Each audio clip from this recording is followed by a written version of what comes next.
Jonathan is founder and CEO of In the Company of Huskies. Having played a pioneering role in the development of the digital marketing industry in Ireland, he has over 25 years of experience transforming growth for some of the world's best brands, including Guinness, Coca Cola, Smurfit Kappa, Nissan, Allianz, Forge Ireland, and many others. This experience has made Jonathan Ireland's foremost expert in both digital transformation and utilising the power of creativity to unlock business growth.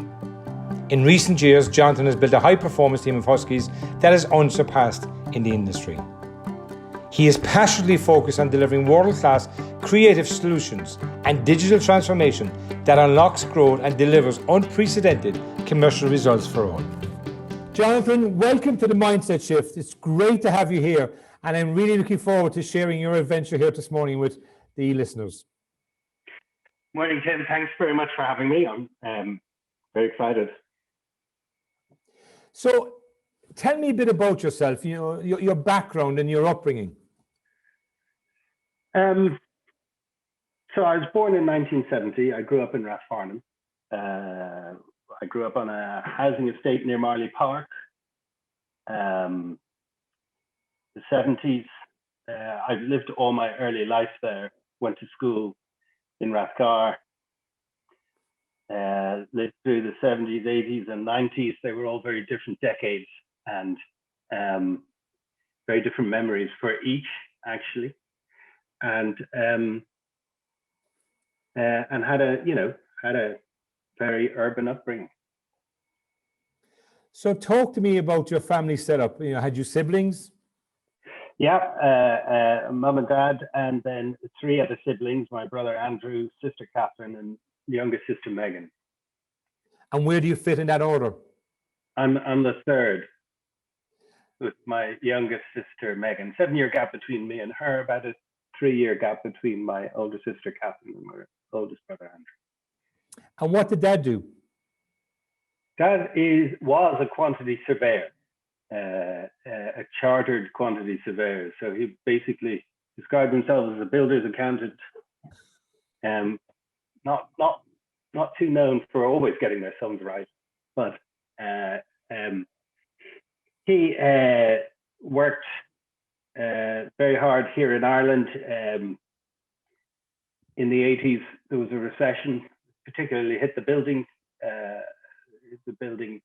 industry, and he moved to the UK and Germany, mostly for work, but also to develop and progress his career, which was amazing. He went from, building and being involved in building civic offices in Portlaoise to working on the Channel Tunnel, which was a far more exciting prospect for him to come home and tell us about over Sunday dinner.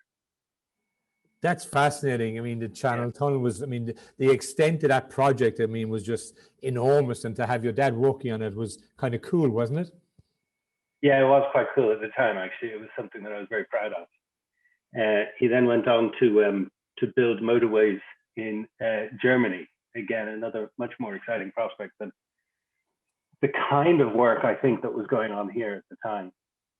But very much driven by the recessionary times as well. The 80s were a tough decade. And tell me about Mom. Mum's great. Mum's a singing teacher, classically trained, an incredible voice. Probably one of the best alto voices in Ireland. Managed brilliantly to raise 4 children while forging a semi-professional career in classical singing. Sung in the National Concert Hall, places like that. And then towards the end of her career, moved to training and coaching, and now still coaches and has coached some of the best voices to come out of Ireland, which is an amazing achievement.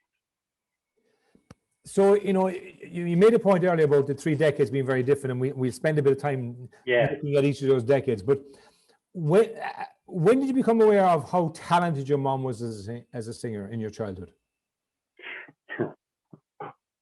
Yeah, that's very difficult to determine, because for a long time, we would have been dragged along to stuff that you had to stay extraordinarily quiet at. There was no punching, kicking, laughing, hiccuping, or even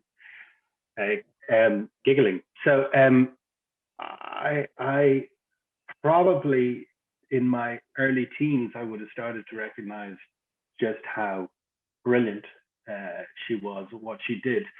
But when she started training, it was quite interesting because not only did she have an incredible voice and a great career, but when she was coaching others, we kind of had this running joke when we'd come home and see these cards on top of the piano from her pupils, thank you cards. But there were things like, not only are you a great coach, you've also helped train me for my career in life and stuff like that. And we used to make fun of her that she did more parenting for her pupils than she did for us. That's actually funny that, that when we're children and teenagers, we look at information our parents get, and we always judge it against their interaction with us. Yeah. And it's not the same, obviously, No.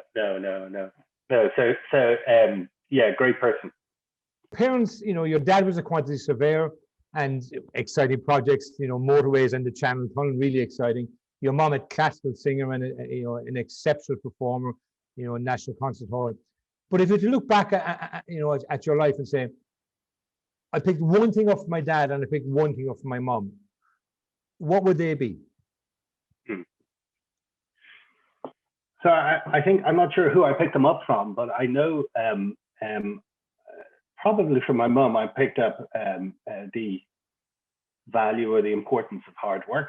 I grew up in a very kind of structured, chore-led environment. When you've got two parents who work, it's important that everybody pitches in. So we had a fairly strict, structured framework of chores to be done around the house. Everybody pitched in. When you're a teenager, you probably don't realize the value of it. But there were moments that it led to great community, great kind of camaraderie.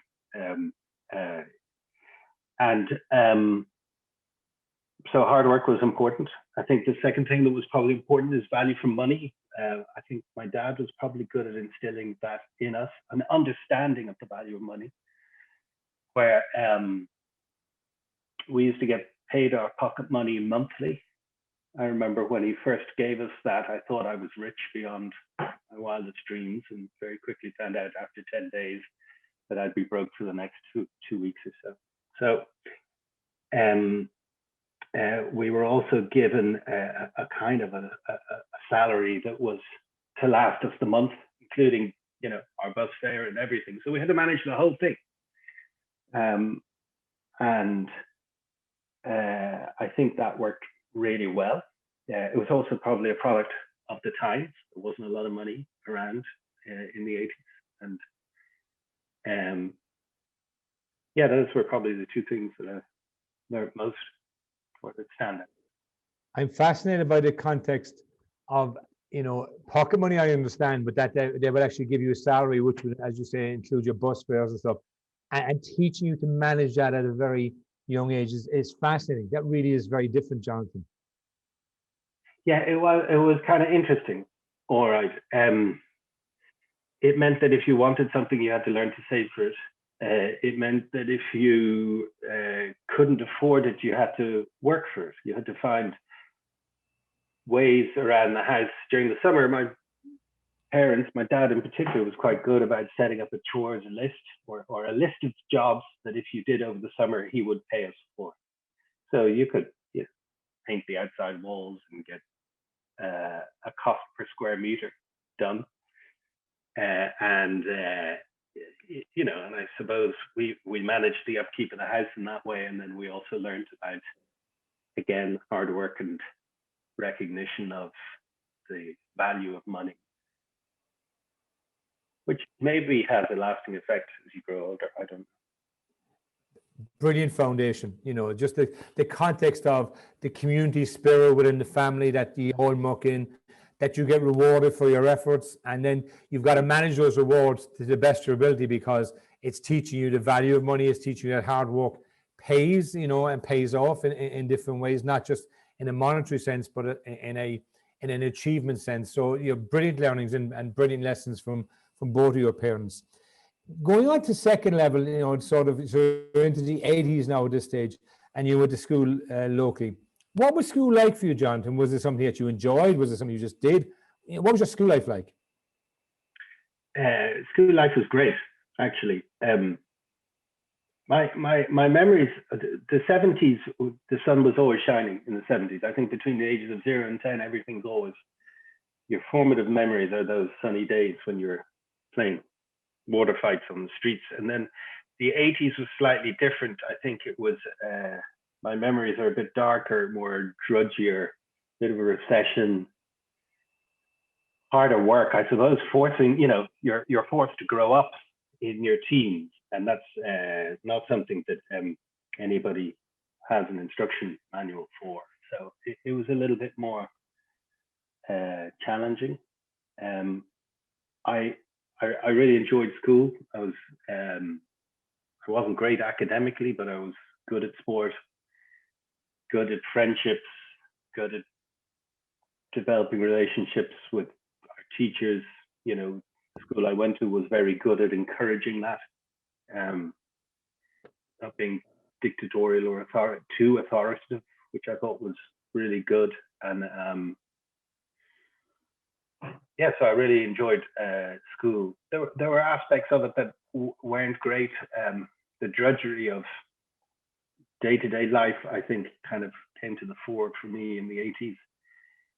Going home in the rain, getting your homework done, having to study, no time for messing, straight to bed 5 days a week. It's a real routine that is maybe good for you, but something that I didn't really enjoy at the time. I think as a teenager, you're always looking for spontaneous ways to break that, spontaneous ways to create a sense of fun in your world and in your life. So did a fair amount of that. And sport, you mentioned, was something that you enjoyed. What were the sports you were involved in? Rugby, cricket, and enjoyed the rugby. Wasn't a great cricket player, but gave it a good shot. What position did you play in rugby? I was a centre. Oh. First centre, as it was at the time. So I really enjoyed it. There's something about the tribalism of rugby and the camaraderie and commitment required that is incredible. We weren't a great rugby school. We got to a quarterfinal of the cup, which was unusual for us at the time. We lost a lot. We learned how to have fun and enjoy that even during that time. I went to a Coed School, so we always fell back on the fact that we were definitely the better looking and we had the choice of girls. There are some sacrifices, Jonathan, you had to make in your sporting career. And obviously that was one of those that by picking a Coed school, you decided that having better looking girls and better rugby teams was an interesting choice in your teenage years. Yeah. You made a very interesting point just when you described rugby. You said 3 words. You said tribalism, camaraderie, and commitment.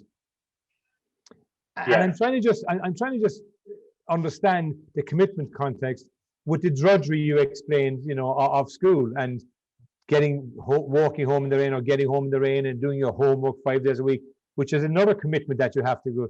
How did you actually sort of deal with both of those? Because one you seem to enjoy in the commitment to the rugby, and the other one just seems to be in your words.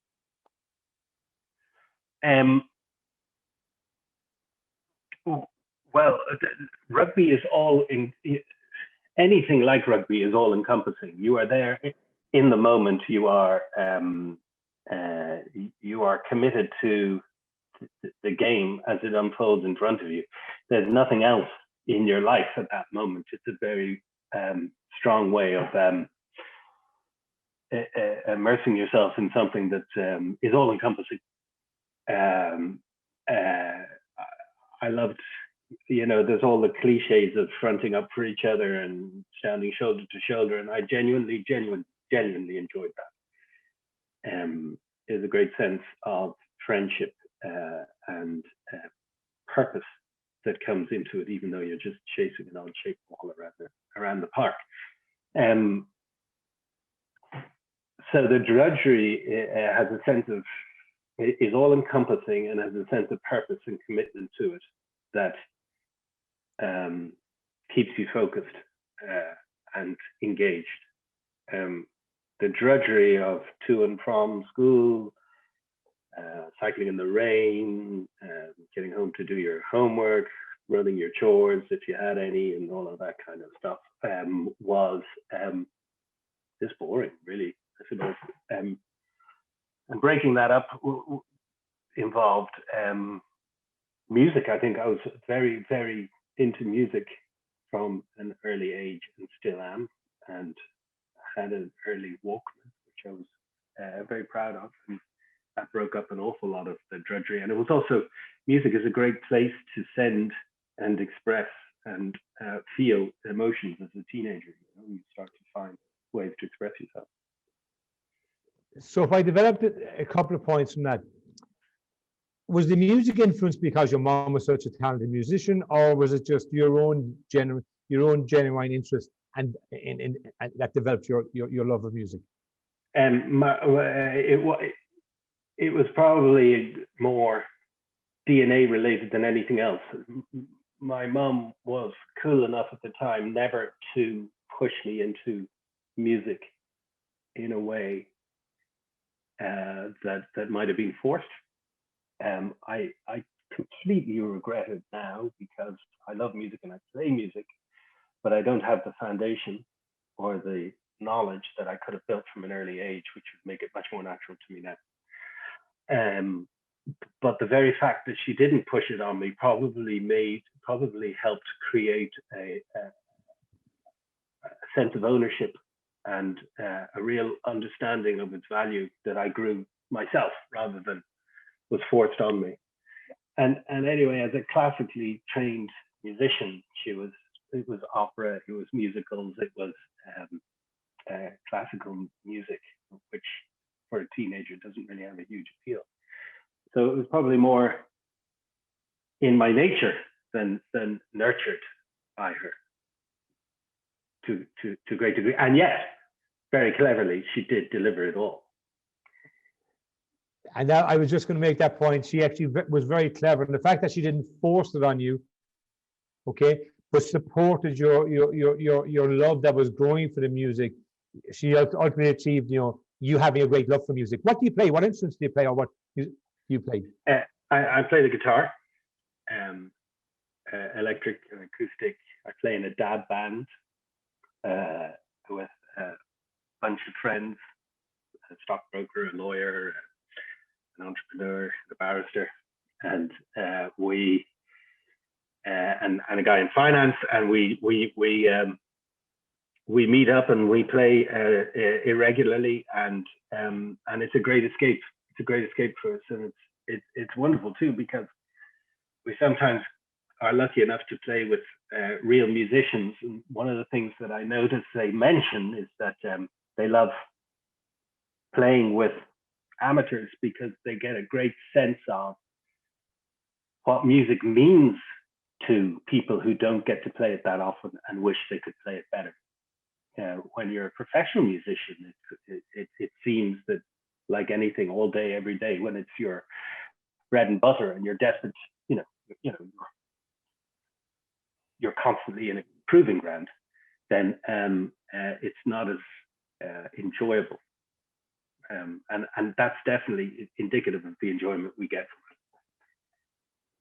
It's an interesting concept, because in our professional world, you could actually argue that it is the same drudgery every day, because you've got to do the same type of things day in, day out. Obviously, you're meeting people, but you do the same task, whether it is musicians professionally or whether it is marketeers or CEOs, business people. There is that same old in many situations. So I'm interested in the fact that as a teenager, it was a challenge, and yet, you have professional musicians telling you, we love working with people like this because we can see their love for the music and how you engage in that conversation. How we engage in the conversation around your love for the music that, Yeah. as an amateur, as you Yeah, described it, and how the professionals engage with you and trying to, I suppose, take some of that, spontaneity and I think they find it. I think it helps them. I mean, I'm not saying it's happened on a couple of occasions that people have said it helps me reorientate to what it is that I love about what I do when I see you guys so desperately trying to express it and enjoy yourselves at the same time. Great point. I mean, we should all express ourselves, irrespective of whether we're on a professional capacity or a personal capacity, as best we can. And we should definitely try and enjoy what we do, whatever we do, whether it's as an amateur or as a professional, as best we can.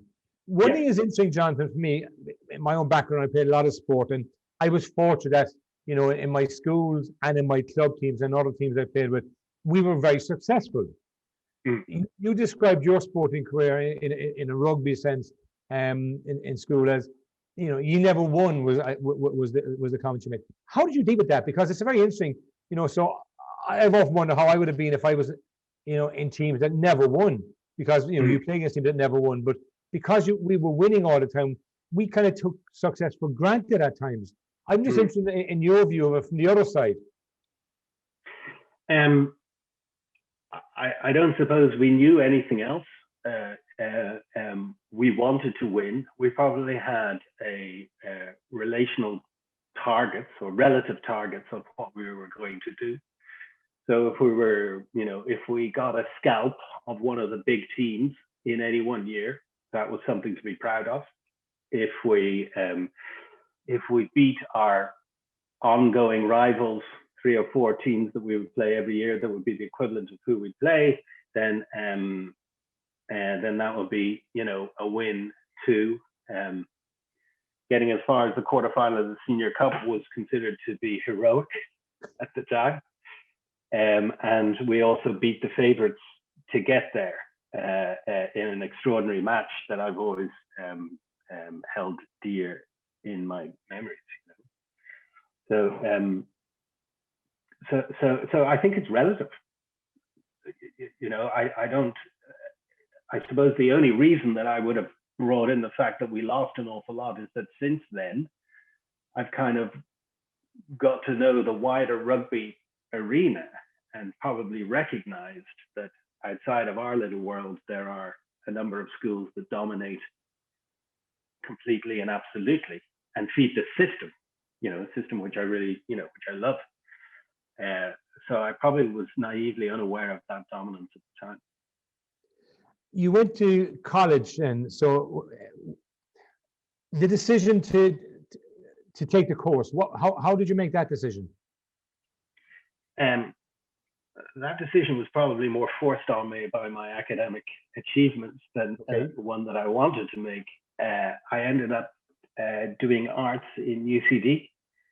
And it was probably one of the greatest moments of serendipity I could ask for, to be honest. I studied geography, archaeology, and philosophy, and fell in love with philosophy overnight. It was an extraordinary. It was actually a saving grace, because up until then my academic life hadn't been that great, and the achievements were mediocre. And philosophy was an extraordinary subject. It was like every class was being introduced to a new film with a great twist. It was an amazing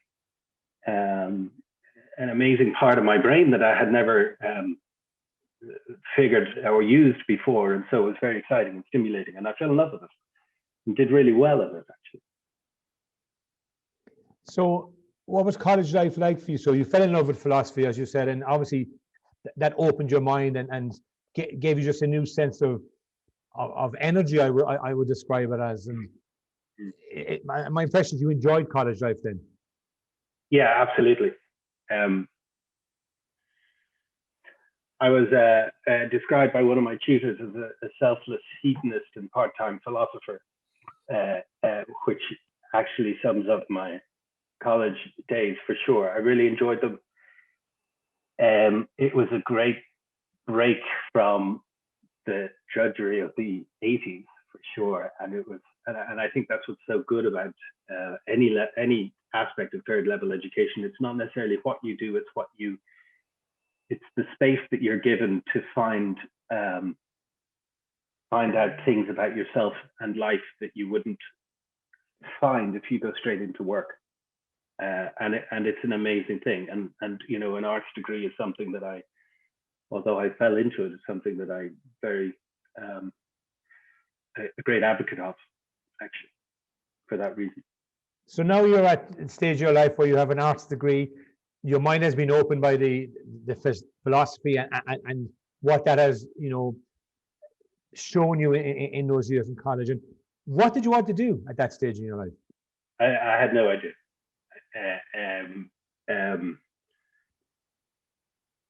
No idea.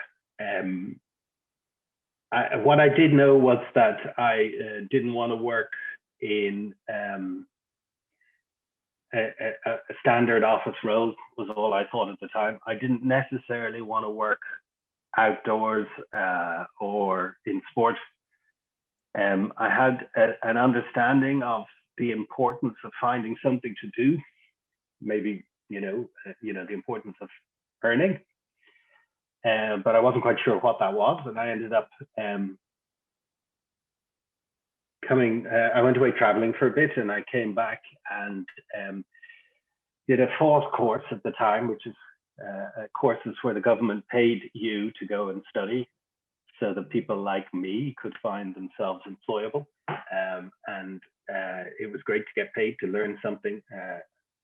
And in this case, it was direct marketing. So I fell into direct marketing as a result of that. And got a job from it in Dimension, which was an advertising agency at the time. And okay, so you're now in direct marketing, you're now in Dimension.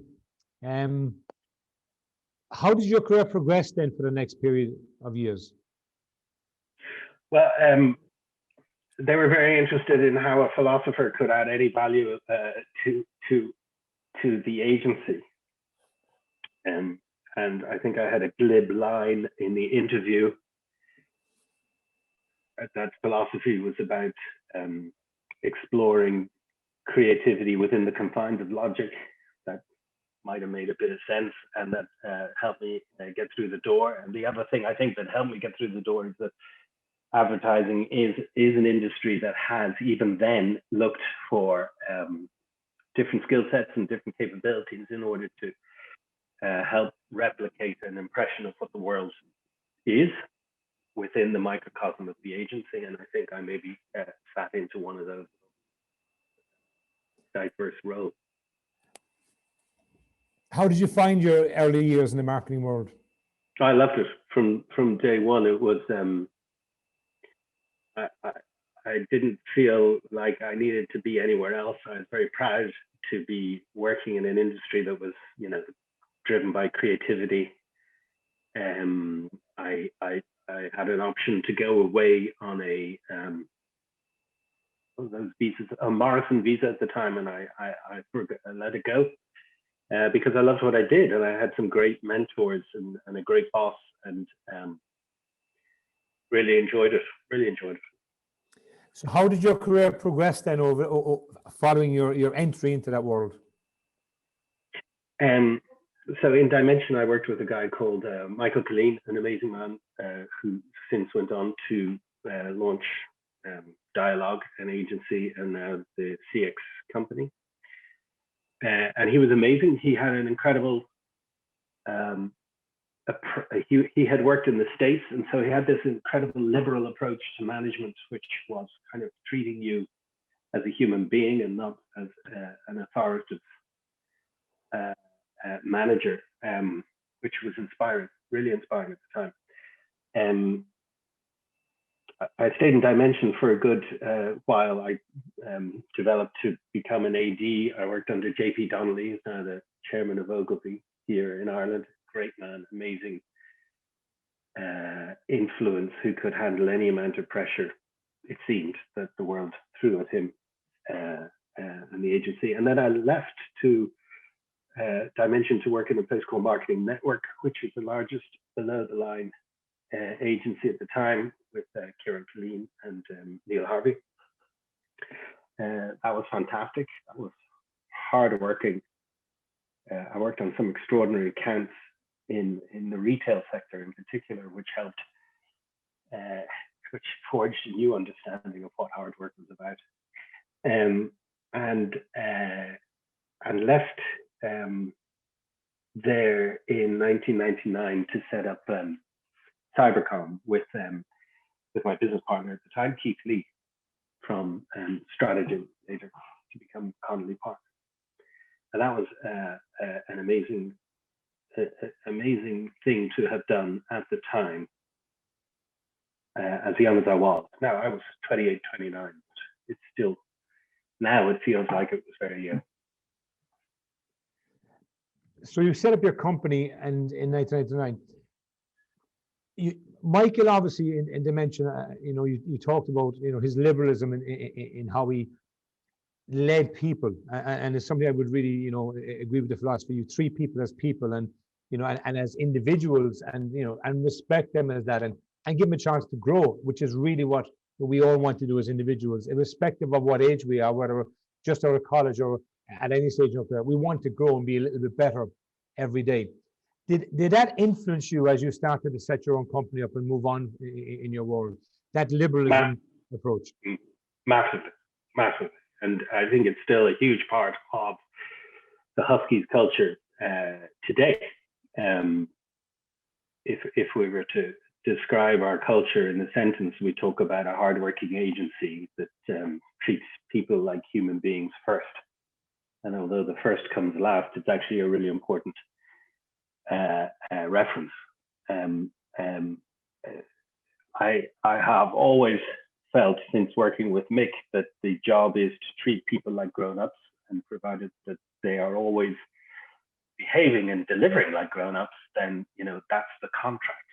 It's a two-way contract that has worked really well. But it was Mick who instilled that. But he also drove an extraordinary amount of humor into everyday life, and there was no drudgery working with Mick. It was pretty much fun all day, every day, from start to finish.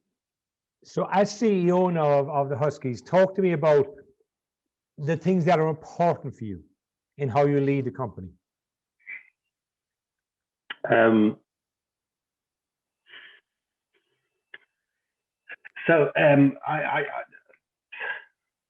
Cybercom was set up on the basis that the internet had just arrived, and I was in advertising and I really liked computers. So it made obvious sense that there was a wave of change coming called internet marketing at the time, later digital. Jumping on that wave, I think, was a hugely beneficial thing to do at the time. And we've learned that jumping on waves ever since, every wave of disruption we see as an opportunity to unlock growth for ourselves and our clients. So we've always jumped on every wave of change. So the first kind of rule that we talk about is embracing change.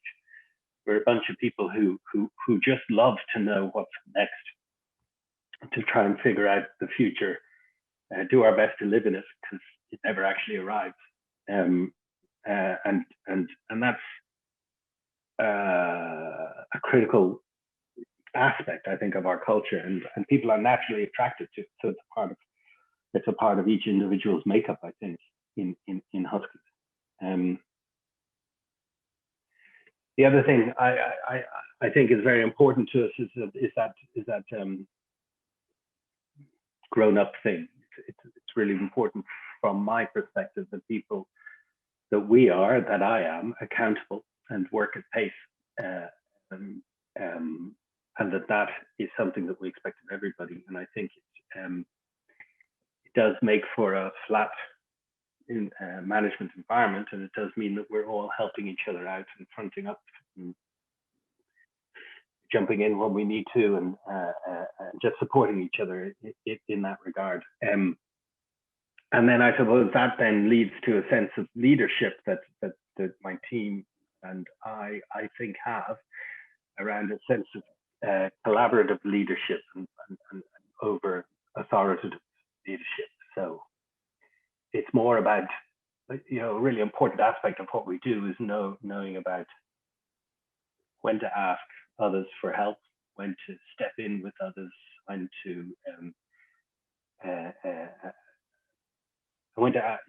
ask for help and when to give help, I suppose, and to work together to get things over the line rather than rely on some authoritative leadership structure, which doesn't really work, because inherently in business anyway, there is this hierarchical leadership by its structure.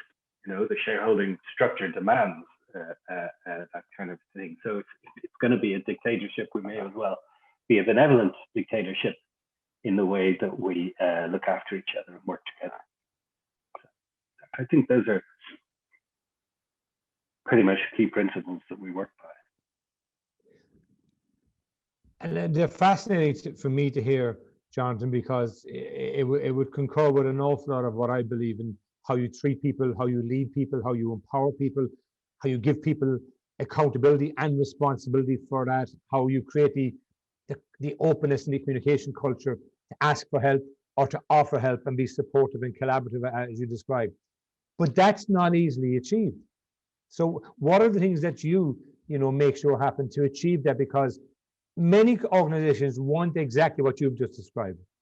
Okay, and even though business has this hierarchical structure with shareholders and leaders, or managers, whatever people want to call them, even though I do believe they're different, I believe leaders and managers are completely different, but there is a structure.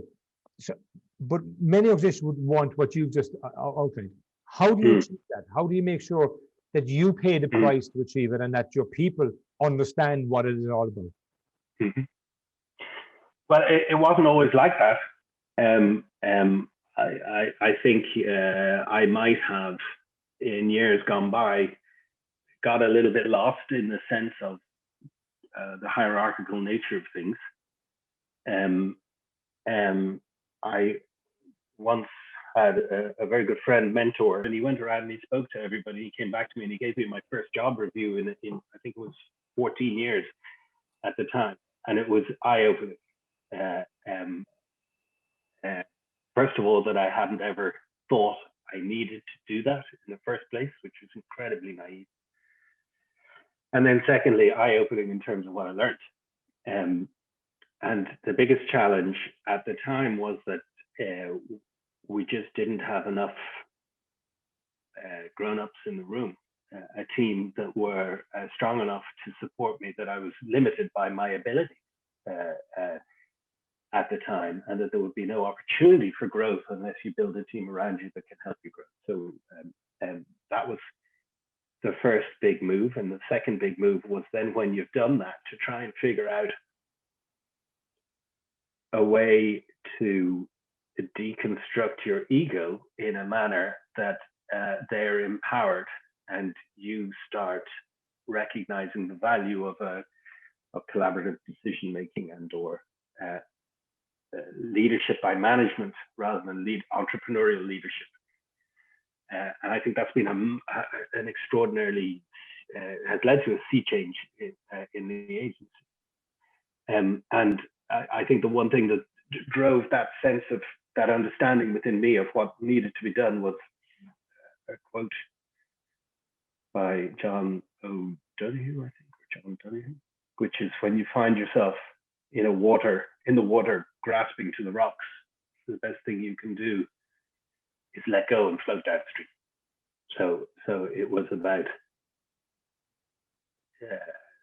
deconstructing my ego and just handing that sense of egotistical ownership over to a bunch of people who I had hired, who were better at me in so many ways, in so many things. it's a big break. You know, I was very lucky that they had the patience to stick with me through that process. I work with many clients, Jonathan, in different guises. But one thing that I say is common in all my conversation with them is you do not have to be the expert in everything. You've hired experts, you've recruited experts. Let them use their expertise. And if they know more than you about something, that's okay. But it takes a lot of courage for a leader, you know, to, as you say, deconstruct his or her ego in that sense and come to comfort with the fact that I have these experts, I have these, you know, grown-ups as you describe them, I have these professionals. I must now let them be professional, perform their professional task, what they do, and you know, create the environment. And your mindset, the switch and the pivot in your mindset must have been fascinating for you, you know, in a philosophical sense to observe through that journey. Yeah, absolutely fascinating. I mean, there are things like you have to stop believing in your gut. The decisions that you've made up to that point are a form of the more hierarchical traditional leadership point of view. You know, so it's no, this is the way, this is how we'll drive, this is how we'll move forward. Everybody follow me, type of thing. Whereas it's counterintuitive to turn around and say no. The most important thing that I do now is let go. The most important thing is, as I'm reminded by my team regularly, is put the best possible team in place and then step out of their way to make things happen. Now, that doesn't mean I go off golfing. It doesn't mean that I go off doing the things that I love to do in life. It means that you just become much more of a team player. You actively bring your skills to the table, and you help forge the skills of everyone around the place to deliver the best possible product. And that's a good thing, but a hard counterintuitive exercise that I think any leader has to go through. I write a lot of different sayings, and I have done for many years to support myself in my own journey, and then to support clients that I work with in their journey. But one of the sayings I talk about is be with your team, but understand your role and everybody's role in the team. And once you get to that understanding that your role is different, not better, not worse, it's different. Once you get to that level of comfort with your role, then your leadership can come through. Is that a fair comment? Yeah, I think it is. It absolutely is a fair comment. And it involves breaking down your competitive nature to a degree. It involves in becoming more supportive of and bringing on your capability to mentor to a degree, although you know it's not a form of mentorship because that has a kind of a seniority aspect to it. It's more of a supportive role. Yeah, and it's changing the nature of your gut, but then bringing that back in to play after a period of time when you're much more comfortable and the team dynamic is back in play, and the team is storming, you know, having formed is now performing, should I say, and then kind of re-establishing that sense of intuitiveness that the great teams work by. I think, you know, we can do that. I think we do that. Great teams in business and sport work when everybody understands their role. Yeah. Great teams in business and sport work when everybody performs the role to the best of their individual ability. And great teams in business and sport work when their colleagues and teammates support them when their own individual performance falls slightly below what they're capable of on any given day. Oh, that's amazing. That's amazing, actually, because I think that could possibly describe how my immediate team perform, which is incredible. And they are an amazing team. The caliber of talent that I have around me is humbling. to be a part of it is incredible, and on occasions, I mean, I just find it such an honor to be able to work with such amazing people who have chosen Huskies, who have a choice to choose any agency and have chosen Huskies as a place to be. Well, you've obviously made the right choice, Jonathan, and we've definitely made the right choice in inviting you on today as a guest. From the 70s, the 80s and 90s, and now obviously into the 21st century, your journey has been fascinating, you know, from the early childhood with a quantity surveyor as a dad and a classical singer as a mom, and the lessons you learned from them, which you've obviously brought through, and then finding your own way, you know, particularly when you got to college, and you know the philosophical journey that took you on and has brought you through has led you to being the exceptional leader that you are today. My love of teams from my own career, it tells me that it's about each individual performing to the best of their ability. And I have no doubts that as a leader, you're achieving that for yourself and for your team. Thank you very much for joining me today in the Mindset Shift. It's been a real honor and a real pleasure.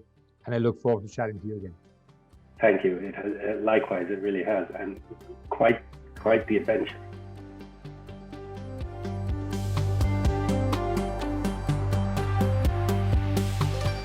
Thank you for watching The Mindset Shift. For more episodes, check out www.talenthub.ie/The Mindset Shift.